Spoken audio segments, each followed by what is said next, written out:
Alhamdulillahi Rabbil Alameen. Wa subhanallahil azim. Wa la hawla wa la quwwata illa billahil aliyyil azim. Nahmaduhu wa nasta'inuhu wa nastaghfir wa na'udhu billahi min shururi anfusina wa min sayyiati a'malina wa ashhadu an la ilaha illallah wahdahu la sharika lahu wa ashhadu anna Muhammadan abduhu wa rasuluhu.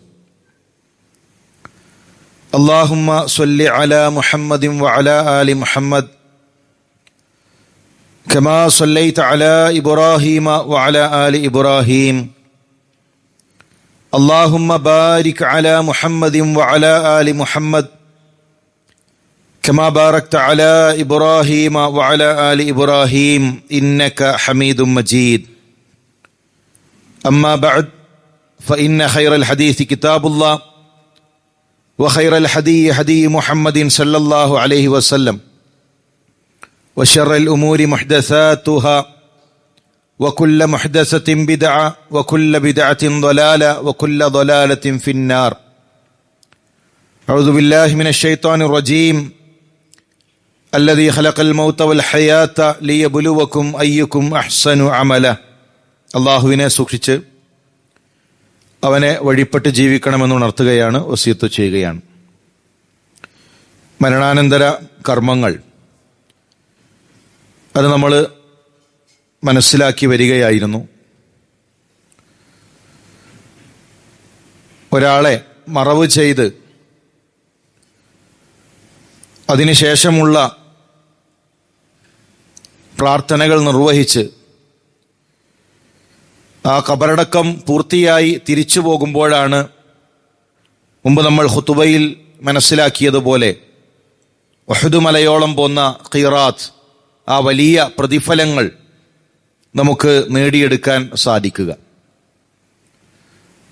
അതുകൊണ്ട് തന്നെ കണ്ടുപോകുന്ന ഒരു രീതിയല്ല, മറിച്ച് മയ്യത്ത് നമസ്കാരത്തിലും മയ്യത്ത് മറമാടുന്നതിലും എല്ലാത്തിലും പങ്കാളികളാകാൻ പരമാവധി വിശ്വാസികൾ പരിശ്രമിക്കേണ്ടതുണ്ട്. ഖബർ രണ്ട് രൂപത്തിലാണ്. ഒന്ന് ഷഖ് എന്ന് പറയും. നമ്മുടെ നാട്ടിൽ കണ്ടുവരുന്നത് പോലെ കുഴി കുടിച്ച് അതിൻ്റെ മധ്യത്തിൽ കുറച്ച് ആഴത്തിൽ വീണ്ടും കുടിച്ച് അതിലേക്ക് മയ്യത്തിറക്കി വെക്കുന്ന രീതി. മറ്റൊന്ന് ലഹ്ദാണ്. ലഹ്ദ് എന്ന് പറഞ്ഞാൽ ഒരു ഭാഗത്ത് നിന്ന് മണ്ണെടുത്ത് ആ ഉള്ളിലേക്ക് മയ്യത്ത് കയറ്റി വെക്കുന്ന രൂപം. ആ രണ്ട് രീതിയും അജ്മഅൽ ഉലമ അന്ന ദഫ്ന ഫിൽ ലഹ്ദി വ ഫിൽ ഷഖി ജായിസാൻ. രണ്ട് രീതിയും അനുവദനീയമാണ്. രണ്ട് രൂപത്തിലുള്ള ഖബറുകളും അനുവദനീയമാണ്. ഓരോ നാട്ടിലെ മണ്ണിന്റെ സാഹചര്യങ്ങൾക്കനുസരിച്ചുകൊണ്ട് രണ്ടിൽ സൗകര്യമുള്ള ഖബർ സ്വീകരിക്കാം. മയ്യത്ത് കൊണ്ടുപോകുമ്പോൾ, ഖബറിലേക്ക് വെക്കാൻ മയ്യത്ത് കൊണ്ടുപോകുമ്പോൾ വേഗത കാണിക്കുക എന്നുള്ളത്, ഏത് കാര്യത്തിലും ധൃതി കാണിക്കൽ, മയ്യത്തുമായി ബന്ധപ്പെട്ട് ഏത് കാര്യത്തിലും ധൃതി കാണിക്കാൻ റസൂലുള്ളാഹിയുടെ കൽപ്പനയുണ്ട്. അസ്രിഉ ബിൽ ജിനാസ, നിങ്ങൾ മയ്യത്തിന്റെ കാര്യത്തിൽ അസ്രിഉ, ധൃതി കാണിക്കണം.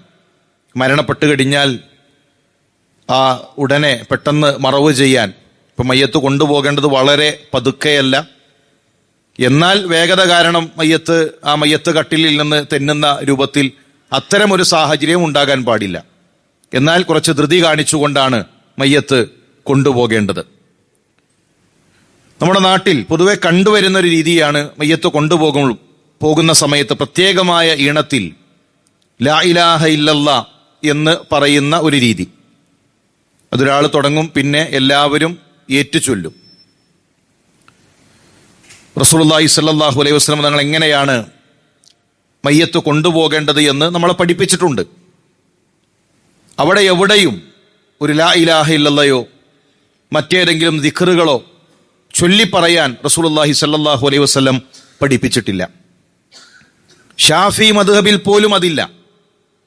നമ്മുടെ നാട്ടിൽ ഭൂരിപക്ഷവും ഷാഫി മദ്ഹബുകൾ ആണ് എന്ന് പറയുന്നവരാണ്. എന്നാൽ ഷാഫി മദ്ഹബിൽ അഭിപ്രായം പോലും മഹാനായ ഇമാം നവവി റഹ്മത്തുള്ളാഹി പറയുകയാണ്, വഅലം അന്ന സ്വവാബൽ മുഖ്താർ മാ കാന അലൈഹി സലഫ് ഇന്ദ സൈരിൽ ഇന്ദ മാ കാന അലൈഹി സലഫ് റളിയല്ലാഹു അൻഹും അസ്സുഖൂതു ഫീ ഹാലി സൈരി മഅൽ ജിനാസ. മയ്യത്ത് കൊണ്ടുപോകുന്ന സമയത്ത് സലഫുകളുടെ രീതി.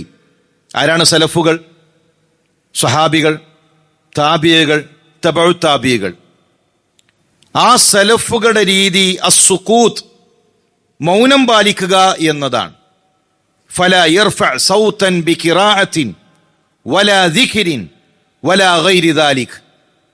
അവര് ആ സമയത്ത് പ്രത്യേകമായി ദിക്ർ ചൊല്ലിയിരുന്നില്ല, അവര് പ്രത്യേകമായി ഖിറാഅത്ത് ഖുർആൻ പാരായണം നടത്തിയിരുന്നില്ല, അങ്ങനെ ഒന്നും തന്നെ അവർ ചെയ്തിരുന്നില്ല എന്ന് മഹാനായ ഇമാം നവവി റഹ്മത്തുള്ളാഹി പറയുകയാണ്. ഇപ്പൊ മദ്ഹബിന്റെ അടിസ്ഥാനം പോലും നമ്മുടെ നാട്ടിൽ ഈ ചെയ്തു വരുന്ന ദിക്ർ ചൊല്ലുന്നതിനില്ല. അതിനുശേഷം ഇമാം നവവി റഹ്മത്തുള്ളാഹി പറയുകയാണ്, ഭൂരിപക്ഷം അങ്ങനെ ചെയ്യുകയാണെങ്കിലും നീ അതിൽ വഞ്ചിതനാകണ്ട. ജനങ്ങൾ അങ്ങനെ ചെയ്യുന്നു, ഭൂരിപക്ഷം അങ്ങനെ ചെയ്യുന്നു എന്നതുകൊണ്ട് നീ ആ പ്രവർത്തനം ചെയ്യേണ്ടതില്ല. സലഫുകൾ അത് നമ്മളെ പഠിപ്പിച്ചിട്ടില്ല. ഇപ്പൊ മയ്യത്ത് കൊണ്ടുപോകുമ്പോൾ മൗനം പാലിക്കലാണ് സുന്നത്ത്. ഇതുപോലെ ഒരു ദിവസം എനിക്കും പോകാനുണ്ട്. ആളുകൾ ഇതുപോലെ എന്നെയും ചുമലിൽ വഹിച്ചു കൊണ്ടുപോകും. ആ ഒരു ഓർമ്മയിലാണ് മയ്യത്തിനെ അനുഗമിക്കേണ്ടത്. അതുപോലെ തന്നെ മയ്യത്ത് എടുക്കുന്ന സമയത്ത് ഒരു പ്രത്യേകമായ പ്രാർത്ഥന. ഉസ്താദിനെ കാത്തിരിക്കാൻ, ഉസ്താദ് വന്ന് പ്രാർത്ഥിച്ച് ഫാത്തിഹ ഓതി, ഇഖ്ലാസ് ഓതി, ഫലഖ് ഓതി, അതിനുശേഷമാണ് മയ്യത്ത് കൊണ്ടുപോകുന്നത്. റസൂലുള്ളാഹി സ്വല്ലല്ലാഹു അലൈഹി വസല്ലം സ്വഹാബാക്കൾ എത്ര മരണങ്ങൾ നടന്നു. അവിടെ എവിടെയെങ്കിലും ആ മയ്യത്ത് എടുക്കുന്ന സമയത്ത് റസൂലുള്ളാഹി സ്വല്ലല്ലാഹു അലൈഹി വസല്ലം തങ്ങളെത്തി പ്രത്യേകമായൊരു പ്രാർത്ഥന നിർവഹിച്ച് പ്രത്യേകമായൊരു ഫാത്തിഹ ഓതി അങ്ങനെ മയ്യത്ത് കൊണ്ടുപോയത് നമുക്ക് കാണാൻ സാധിക്കുന്നില്ല. ഇതെല്ലാം ഇബാദത്താണ്. ആ ഇബാദത്ത് ദീനിൽ ഉണ്ടാകണമെങ്കിൽ റസൂലുള്ളാഹി സ്വല്ലല്ലാഹു അലൈഹി വസല്ലം തങ്ങളുടെ ചര്യയിൽ, പ്രവാചകന്റെ ഹദീസുകളിൽ നമുക്കതിന് പിൻബലം വേണം. പിന്നീട് മയ്യത്ത് ഖബറിലേക്ക് ഇറക്കി വെക്കണം. ആ ഖബറിലേക്ക് ഇറക്കി വെക്കുന്ന സമയത്ത് ഖിബിലയിലേക്ക് ചെരിച്ചുകൊണ്ടാണ് മയ്യത്ത് ഖബറിൽ വെക്കേണ്ടത്. മയ്യത്ത് ഖബറിൽ വെക്കുന്ന ഒരു രൂപം നേരെ മലർന്ന് കിടക്കുന്ന രൂപത്തിലല്ല മയ്യത്തിനെ വെക്കേണ്ടത്. മറിച്ച് ഖിബിലയിലേക്ക് മുഖം ചെരിഞ്ഞു നിൽക്കുന്ന രൂപത്തിൽ, ശരീരം ചെരിഞ്ഞു നിൽക്കുന്ന രൂപത്തിൽ, അങ്ങനെയാണ് മയ്യത്ത് ഖബറിലേക്ക് വെക്കേണ്ടത്. അൽ ഖിബില ഖിബിലത്തുൽ മുസ്ലിമീൻ അഹ്യാഅൻ വ അംവാതൻ. ജീവിച്ചിരിക്കുമ്പോഴും മരണപ്പെടുമ്പോഴും നമുക്ക് ഒരേ ഖിബിലയാണ്. എത്രയോ തലമുറകൾ മരണപ്പെട്ടു, എത്രയോ മുസ്ലിമീങ്ങൾ മരണപ്പെട്ടു, അവരെല്ലാം ഖബറിലേക്ക് ഇറക്കി വെച്ചു. ആ കോടിക്കണക്കിന് മനുഷ്യരുടെ മുഖങ്ങൾ, അവരുടെ മയ്യത്തുകൾ ഖിബിലയിലേക്ക് തിരിച്ചുകൊണ്ടാണ് വെച്ചിട്ടുള്ളത്. നമ്മൾ മനസ്സിലാക്കേണ്ടത്, ജീവിച്ചിരിക്കുമ്പോൾ നമുക്ക് ഖിബിലയുമായിട്ട് എന്ത് ബന്ധമാണുള്ളത്? ജീവിച്ചിരിക്കുമ്പോൾ എത്രത്തോളം ഖിബിലയുമായി നമുക്ക് ബന്ധമുണ്ട്. നമസ്കാരത്തിന് വിളിക്കുമ്പോൾ പള്ളിയിലേക്ക് എത്താൻ, നമസ്കാരത്തിന്റെ വിഷയത്തിൽ ശ്രദ്ധിക്കാൻ നമുക്ക് സാധിക്കുന്നുണ്ടോ? അപ്പോഴാണ്, ആ വിഷയത്തിൽ ഒരു ശ്രദ്ധയുണ്ടാകുമ്പോഴാണ് മരണത്തിന് ശേഷമുള്ള കർമ്മങ്ങളിൽ നമുക്ക് ഫലമുണ്ടാകുന്നത്. ഏതായിരുന്നാലും ഖബറിലേക്ക് വെക്കേണ്ടത് ആ രൂപത്തിലാണ്. ഖബറിലേക്ക് വെക്കുന്ന സമയത്ത് ബിസ്മില്ലാ വഅലാ മില്ലത്തി റസൂലില്ലാ എന്ന് പറയൽ റസൂലുള്ളാഹി സ്വല്ലല്ലാഹു അലൈഹി വസല്ലം തങ്ങൾ പഠിപ്പിച്ച ചര്യയാണ്. അതുകൊണ്ട് തന്നെ ബിസ്മില്ലാ വഅലാ മില്ലത്തി റസൂലില്ലാ എന്ന് പറഞ്ഞുകൊണ്ടാണ് ഖബറിലേക്ക് വെക്കേണ്ടത്. വലതുഭാഗം ചെരിച്ച് കിടത്തുന്ന രൂപത്തിൽ, ഖിബിലയിലേക്ക് മുഖമാകുന്ന രൂപത്തിൽ, അങ്ങനെ മയ്യത്ത് ആദരവോടുകൂടെ പെട്ടെന്ന് ഖബറിലേക്ക് ഇറക്കി വെച്ച്, അല്ല, നമ്മളൊരു ജീവിച്ചിരിക്കുമ്പോൾ ഒരു മനുഷ്യനെ എത്രത്തോളം ആദരവ് നൽകും, അതുപോലെ മരണപ്പെട്ട് മയ്യത്ത് ഖബറിലേക്ക് ഇറക്കി വെക്കുമ്പോഴും ആ രീതി നമ്മൾ സ്വീകരിക്കണം. സലഫുകളിൽ ചിലർ സ്ത്രീകളാണെങ്കിൽ മയ്യത്തിന്റെ മുകളിൽ ഒരു തുണി പിടിക്കാറുണ്ട്. അത് ശരീരത്തിന്റെ ആകൃതി, ഒരു മയ്യത്ത് തുണി കൊണ്ട് പൊതിഞ്ഞാലും ചിലപ്പോൾ ആകൃതി പ്രകടമാകും. അത് കാണാതിരിക്കാൻ താബികളിൽ ചില മുൻഗാമികൾ ആ മയ്യത്ത്, സ്ത്രീകളുടെ മയ്യത്ത് ഖബറിലേക്ക് ഇറക്കി വെക്കുമ്പോൾ മറ്റുള്ളവർ, അന്യർ ആ മയ്യത്ത് കാണരുത് എന്ന് കരുതി ഒരു തുണി കൊണ്ട് മയ്യത്ത് പൊതിയാറുണ്ട്. ഒരു തുണി മുകളിൽ ഇങ്ങനെ പിടിക്കും, എന്നിട്ട് മയ്യത്ത് ഖബറിലേക്ക് ഇറക്കി വെക്കും. നമ്മുടെ നാട്ടിൽ ജനങ്ങൾ വിചാരിച്ചിട്ടുള്ളത് ആകാശം കാണാൻ പാടില്ല മയ്യത്ത് ഖബറിലേക്ക് ഇറക്കി വെക്കുന്നത്. അതുകൊണ്ട് ആണുങ്ങൾ മരണപ്പെട്ടാലും മുകളിൽ ഒരു തുണി ഇങ്ങനെ പിടിച്ചു നിൽക്കുന്നുണ്ടാകും, എന്നിട്ട് താഴെ നിന്ന് എല്ലാവരും മയ്യത്ത് നോക്കി നിൽക്കാൻ. അതല്ല, സ്ത്രീകളുടെ മയ്യത്ത് ഖബറിലേക്ക് ഇറക്കി വെക്കുമ്പോൾ ഒരു സൂക്ഷ്മതയുടെ ഭാഗമായി കൊണ്ട് ചില സലഫുകൾ അങ്ങനെ ചെയ്തിട്ടുണ്ട്.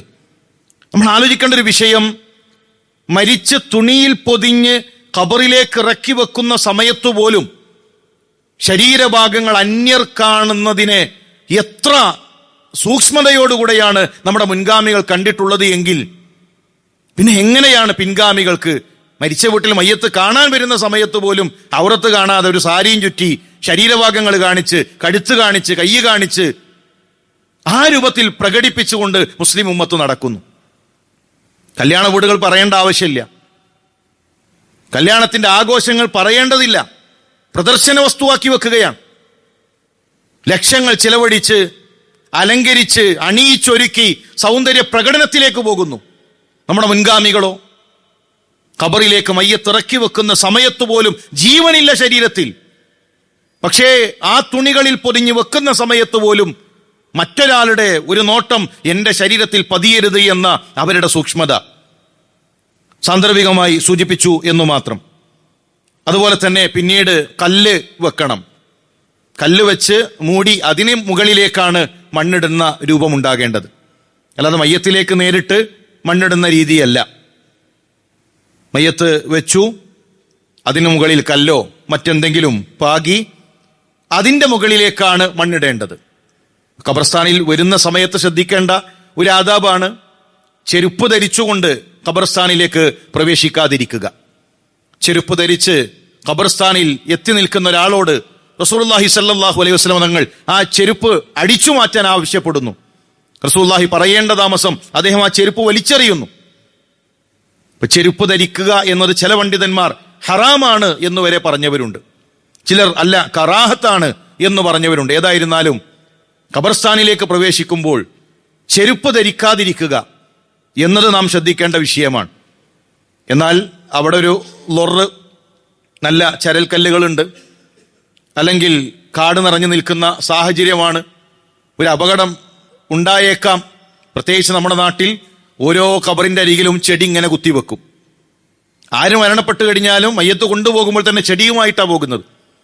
അങ്ങനെ ചെടി കുത്തിവെച്ച് ഖബർസ്ഥാനം മുഴുവൻ ഒരു കാട് പിടിച്ച് കിടക്കാൻ, മറ്റെവിടെയെങ്കിലും നമുക്കത് കാണാൻ കഴിയുമോ?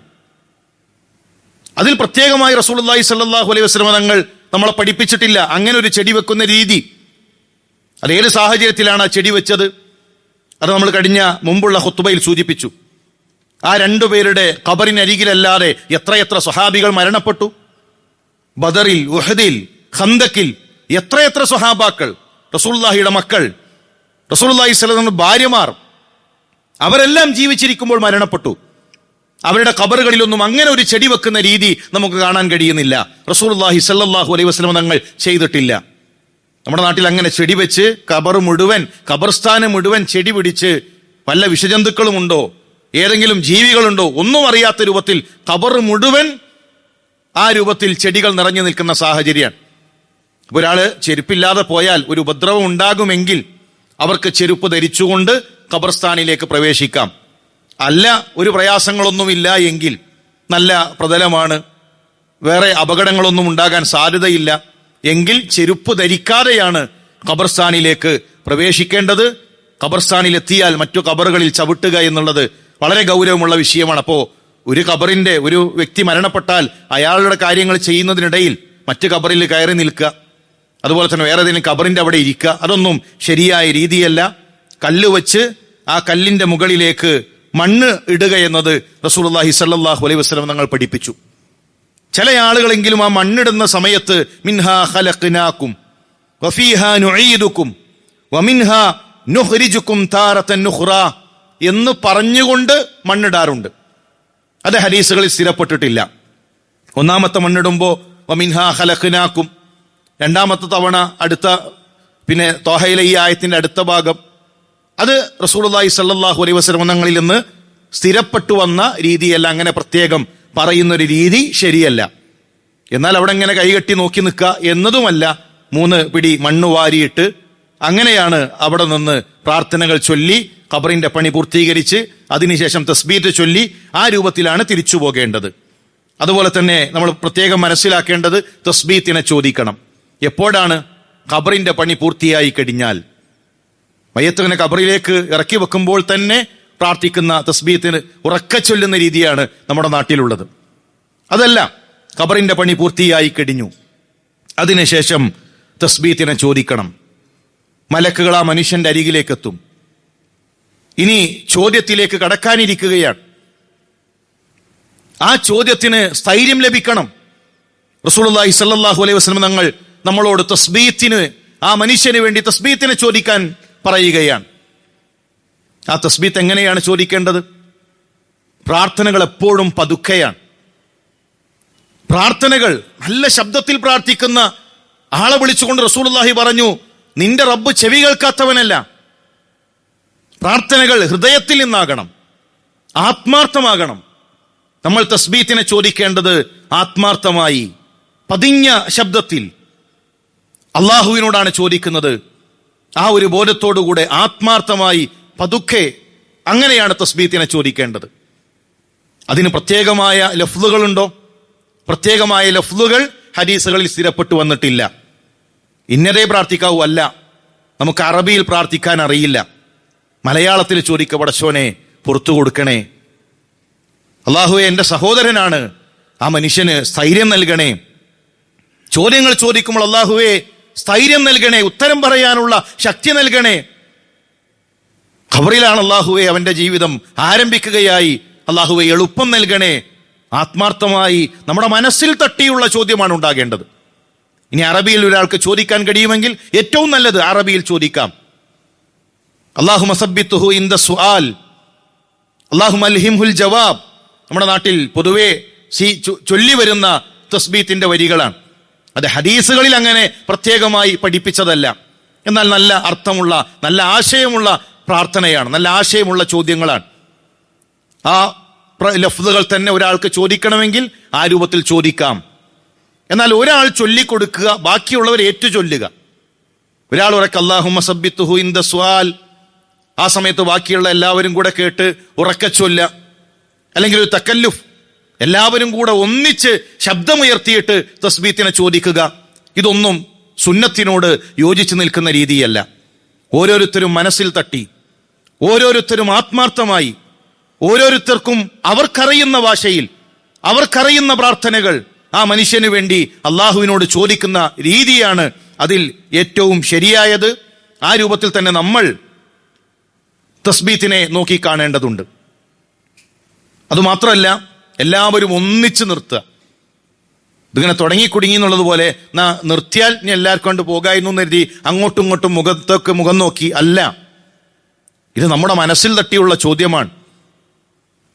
എല്ലാവരും കൂടെ ഒന്നിച്ചു തുടങ്ങി ഒന്നിച്ച് അവസാനിപ്പിക്കേണ്ട ഒന്നല്ല തസ്ബീത്ത്. നമ്മൾ അള്ളാഹുവിനോട് പ്രാർത്ഥിച്ചു, ശരി നമുക്ക് പോകണം എങ്കിൽ നമ്മൾ തസ്ബീത്ത് നിർത്തി നമുക്ക് പോകാം.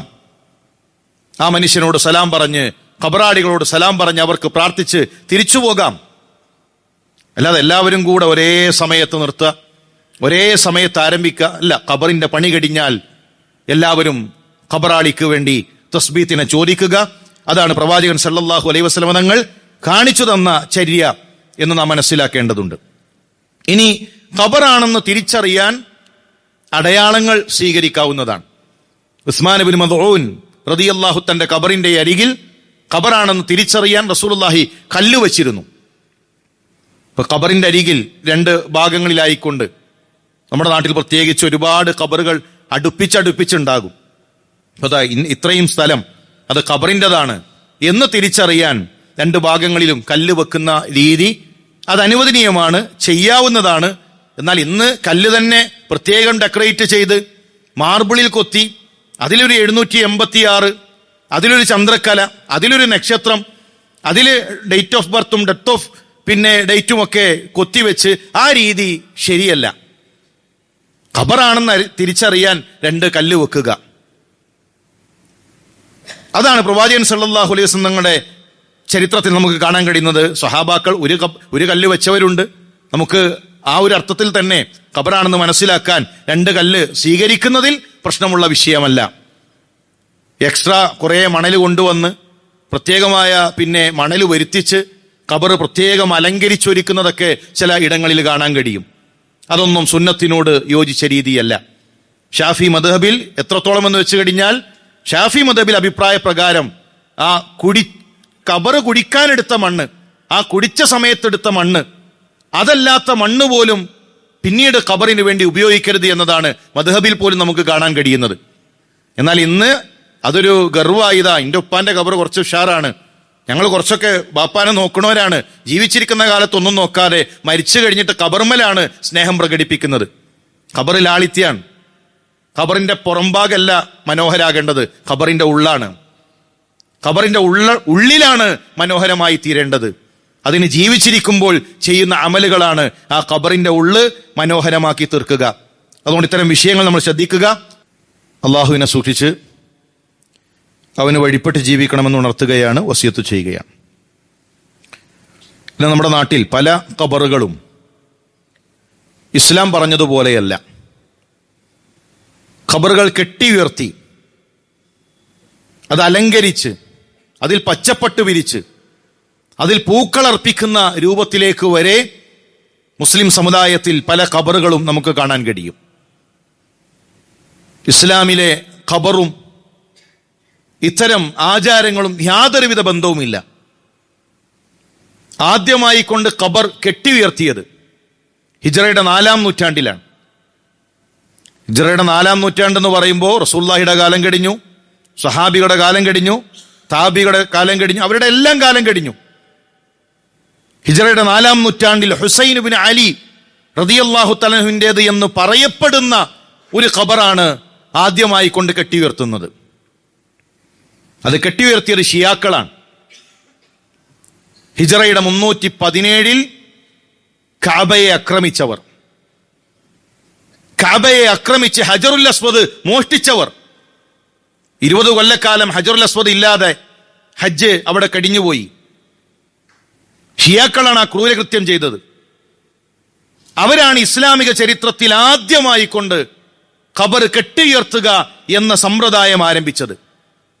റസൂലുള്ളാഹി സ്വല്ലല്ലാഹു അലൈഹി വസല്ലമയുടെ കാലഘട്ടത്തിൽ ഖബറുകളുണ്ട്, ഒരൊറ്റ ജാറമില്ല. സ്വഹാബിയുടെ കാലഘട്ടത്തിൽ ഖബറുകളുണ്ട്, ഒരൊറ്റ ജാറമില്ല. താബിയുടെ കാലഘട്ടത്തിൽ ഖബറുകളുണ്ട്, ഒരൊറ്റ ജാറമില്ല. ഇമാം ഷാഫിയുടെയും ഇമാം മാലിക്കിന്റെയും കാലഘട്ടത്തിൽ ഖബറുകളുണ്ട് മുസ്ലിം ഉമ്മത്തിന്, ജാറങ്ങളില്ല. കേരളത്തിൽ മാലിക് ബിൻ ദീനാറും കൂട്ടരും കേരളത്തിലെത്തി 10-ലധികം പള്ളികൾ അവർ നിർമ്മിച്ചിട്ടുണ്ട്, ഒരു ജാറവും അവർ നിർമ്മിച്ചിട്ടില്ല. എന്ന് പറഞ്ഞാൽ ഈ ജാറ വ്യവസായവും ഇസ്ലാമും തമ്മിൽ ഒരു ബന്ധവുമില്ല എന്ന തിരിച്ചറിവ് ഇനിയെങ്കിലും ഈ ഉമ്മത്തിനുണ്ടാകണം. 100-ലധികം ഹദീസുകൾ ഖബർ കെട്ടിപ്പൊക്കുന്നത് വിരോധിച്ചുകൊണ്ട് നമുക്ക് കാണാൻ കഴിയും. ഖബർ കെട്ടി ഉയർത്തരുത് എന്ന കൽപ്പനയുള്ള 100-ലധികം ഹദീസുകൾ. മുസ്ലിം സംഘടനകളിൽ ഒരാൾക്കും അതിന്റെ സ്വീകാര്യതയിൽ ഒരു തർക്കവുമില്ല. അത് സ്വഹീഹാണോ ദഈഫാണോ ഒരു ചർച്ചയുമില്ല, എല്ലാവർക്കും അറിയാം അത് സ്വഹീഹാണ്. 100-ലധികം ഹദീസുകൾ. റസൂലുള്ളാഹി സ്വല്ലല്ലാഹു അലൈഹി വസല്ലം നിങ്ങളുടെ വസിയ്യത്തുകൾ എടുത്തു നോക്കൂ. ലോകത്തുനിന്ന് വിട പറയുന്നതിന്റെ 5-ാമത്തെ ദിവസം റസൂലുള്ളാഹി ഈ ഉമ്മത്തിന് വസിയ്യത്ത് നൽകിയിട്ടുണ്ട്. 3-ാമത്തെ ദിവസം റസൂലുള്ളാഹി സ്വല്ലല്ലാഹു അലൈഹി വസല്ലം തങ്ങൾ ഈ ഉമ്മത്തിന് വസിയ്യത്ത് നൽകിയിട്ടുണ്ട്. മരണപ്പെടുന്നതിന്റെ തൊട്ടു മുമ്പ് ചുണ്ടുകൾ പതുക്കെ റസൂലുള്ളാഹി സംസാരിച്ചു കൊണ്ടിരിക്കുന്നു. ആയിഷ റളിയല്ലാഹു തആല അൻഹ ആ ചുണ്ടിലേക്ക് കാത് ചേർത്ത് വയ്ക്കുമ്പോൾ കേൾക്കുന്നത് ലഅനല്ലാഹുൽ യഹൂദ വന്നസ്വാറ ഇത്തഖദു ഖുബൂറ അംബിയാഹിം മസാജിദ. ജൂത ക്രിസ്ത്യാനികൾക്ക് അല്ലാഹുവിന്റെ ലഅനത്തുണ്ടായി. അവരവരുടെ അമ്പിയാക്കന്മാരുടെ ഖബറുകളെ ആരാധിക്കുന്ന കേന്ദ്രമാക്കി മാറ്റി, ആരാധനാ കേന്ദ്രമാക്കി മാറ്റി. റസൂലുള്ളാഹി സ്വല്ലല്ലാഹു അലൈഹി വസല്ലം വഫാത്തായപ്പോൾ ഖബർ ആയിഷ റളിയല്ലാഹു തആലയുടെ വീട്ടിലാണ്, നമ്മുടെ ഉമ്മാന്റെ വീട്ടിലാണ്. ആ കട്ടിൽ മാറ്റി ആ കട്ടിലിന്റെ നേരെ താഴെയാണ് റസൂലുള്ളാഹി സ്വല്ലല്ലാഹു അലൈഹി വസല്ലം തങ്ങൾക്ക് ഖബർ ഒരുക്കിയത്. 2.5 കൊല്ലം കഴിഞ്ഞപ്പോ മഹാനായ അബൂബക്കർ സിദ്ദീഖ് റളിയല്ലാഹു തന്റെ ഖബർ അവിടെ വന്നു. 10 കൊല്ലം കഴിഞ്ഞപ്പോ മഹാനായ ഉമർ റളിയല്ലാഹു തന്റെ ഖബർ അവിടെ വന്നു. 3 ഖബറുകൾ, ഇസ്ലാമിക ചരിത്രത്തിലെ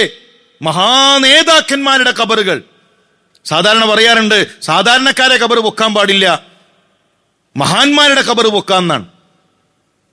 അള്ളാന്റെ റസൂലിനേക്കാൾ വലിയ മഹാൻ ഈ ഉമ്മത്തിലുണ്ടോ? അബൂബക്കർ സിദ്ദീഖ് റളിയല്ലാഹു തആലയേക്കാൾ വലിയ മഹാനുണ്ടോ? ഉമർ ബിൻ ഖത്താബ് റളിയല്ലാഹു തആലയേക്കാൾ വലിയ മഹാനുണ്ടോ? ആയിഷ റളിയല്ലാഹു തആലയുടെ അരികിലേക്ക് മഹാനായ ഖാസിം ഇബ്നു മുഹമ്മദ്, ആയിഷ റളിയല്ലാഹു തആലയുടെ സഹോദരന്റെ മകൻ ഖാസിം റൂമിലേക്ക് വന്നിട്ട് ചോദിക്കാണ്, ഉമ്മ അള്ളാന്റെ റസൂലിന്റെ ഖബറൊന്ന് കാണിച്ചു തരുമോ? കാണിച്ചു തരുമോ എന്ന് ചോദിക്കാനുള്ള കാരണം, അവിടെ ഒരു പ്രത്യേക പച്ച പട്ട് വിരിച്ച് സിയാറത്ത് ടൂറുകളും സിയാറത്ത് യാത്രകളും അതിങ്ങനെ വ്യാപകമായി നടക്കുന്ന ഒന്നല്ല. റസൂലുള്ളാഹിയുടെ വീട്ടിൽ ആയിഷ റളിയല്ലാഹു തആലയുടെ റൂമിൽ അവിടെയാണ് ആ ഖബർ. ആയിഷ ബീവി കാണിച്ചു കൊടുത്താലേ കാണാൻ കഴിയുള്ളൂ. ഒന്ന് കാണിച്ചു തരുമോ? ആയിഷ റളിയല്ലാഹു തആല ഖബർ കാണിച്ചു കൊടുത്തു. എന്താ റസൂലുള്ളാഹിയുടെ ഖബറിനെ പറ്റി പറഞ്ഞത്? നഹ്വം മിൻ ശിബ്ർ, ഒരു ചാണാണ് ആ ഖബറിന്റെ ഉയരം.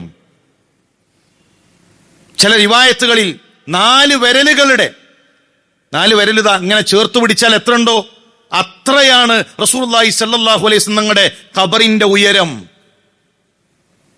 അതാണ് അള്ളാഹുവിന്റെ റസൂൽ സ്വല്ലല്ലാഹു അലൈഹി വസല്ലം തങ്ങളുടെ ഖബറിന്റെ ഉയരം. അതാണ് അബൂബക്കർ സിദ്ദീഖ് റളിയല്ലാഹു തന്റെ ഖബറിന്റെ ഉയരം. അതാണ് ഉമർ ബിൻ ഖത്താബ് റളിയല്ലാഹു തന്റെ ഖബറിന്റെ ഉയരം. നമ്മുടെ നാട്ടിലോ ഖബർ തോട്ടങ്ങൾ. കാസർഗോഡ് ഖബർ തോട്ടമാണ്, നീണ്ടു നിൽക്കുന്ന ഖബറുകൾ.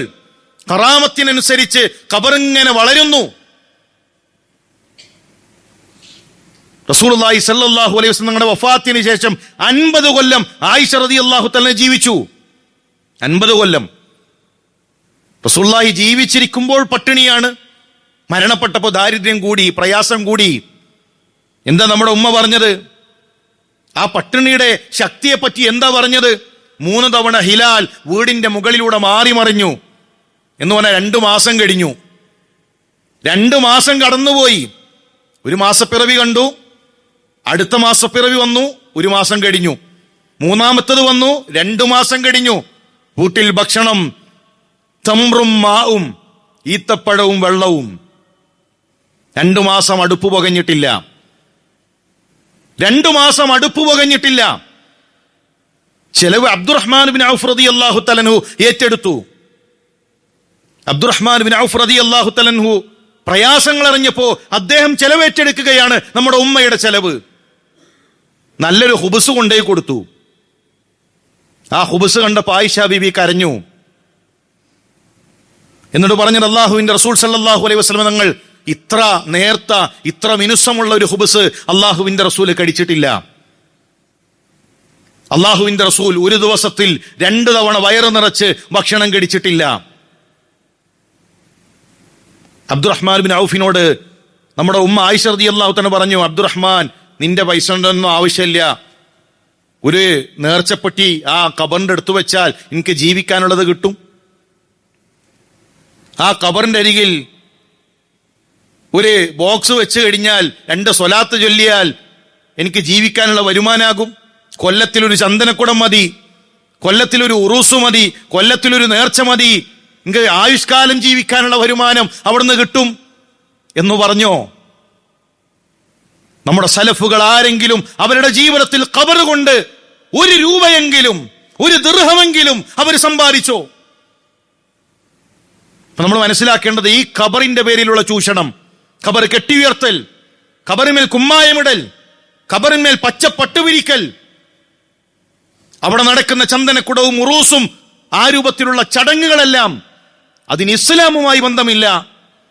ഹിജ്റയുടെ 318കളിൽ കഅബയെ ആക്രമിച്ച ഷിയാക്കൾ തുടങ്ങി വെച്ച ആചാരമാണ് എന്ന് ഇനിയെങ്കിലും തിരിച്ചറിയാനും അത്തരം അപകടങ്ങളെക്കുറിച്ച് ഈ സമുദായത്തിന് താക്കീർ നൽകാനും നമുക്ക് സാധിക്കേണ്ടതുണ്ട്.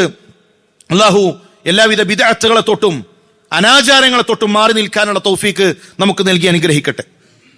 മരണപ്പെട്ടു കഴിഞ്ഞാൽ എത്തിയ ഇടം ഏറ്റവും മനോഹരമാക്കാനും അവിടേക്കുള്ള അമലുകൾ ഈ ദുനിയാവിൽ തന്നെ ഒരുമിച്ച് കൂട്ടാനുമുള്ള തൗഫീക്ക് അല്ലാഹുവേ നീ ഞങ്ങൾക്കെല്ലാം നൽകി അനുഗ്രഹിക്കണമേ. ഞങ്ങൾ ഇന്ന് മരണപ്പെട്ടു പോയ മാതാപിതാക്കൾ, ബന്ധുമിത്രാദികൾ, അവർക്ക് മഗ്ഫിറത്തും മർഹമത്തും നൽകി അനുഗ്രഹിക്കണമേ. റഹ്മാനെ, സന്താനങ്ങളില്ലാതെ ഒരുപാട് ആളുകൾ ഞങ്ങളിൽ പ്രയാസപ്പെടുന്നവരുണ്ട്. അല്ലാഹുവേ, അവർക്ക് ഏറ്റവും ഖൈറായതിനെ നീ നൽകി അനുഗ്രഹിക്കണമേ. സാമ്പത്തികമായി പ്രയാസങ്ങൾ അനുഭവിക്കുന്നവരുണ്ട്. എളുപ്പം നൽകി അനുഗ്രഹിക്കണമേ റഹ്മാനെ. മാറി മറിയുന്ന ഞങ്ങളുടെ ഹൃദയത്തെ ദീനിൽ ഉറപ്പിച്ചു നിർത്തണമേ. അല്ലാഹുമ്മ ഫിലിൽ മുഅ്മിനീന വൽ മുഅ്മിനാത്ത് വൽ മുസ്ലിമീന വൽ മുസ്ലിമാത്ത് റബ്ബനാ യാ മുഖല്ലിബൽ ഖുലൂബ് സബ്ബിത് ഖുലൂബനാ അലാ ദീനിക് റബ്ബനാ ലാ തജ്അൽ ഫിത്നതനാ ഫീ ദീനിനാ റബ്ബനാ തഖബ്ബൽ മിന്നാ ഇന്നക അൻത സമീഉൽ അലീം വതുബ് അലൈനാ ഇന്നക അൻത തവ്വാബുർ റഹീം. ആമീൻ ആമീൻ ബിറഹ്മതിക യാ അർഹമർ റഹീമീൻ.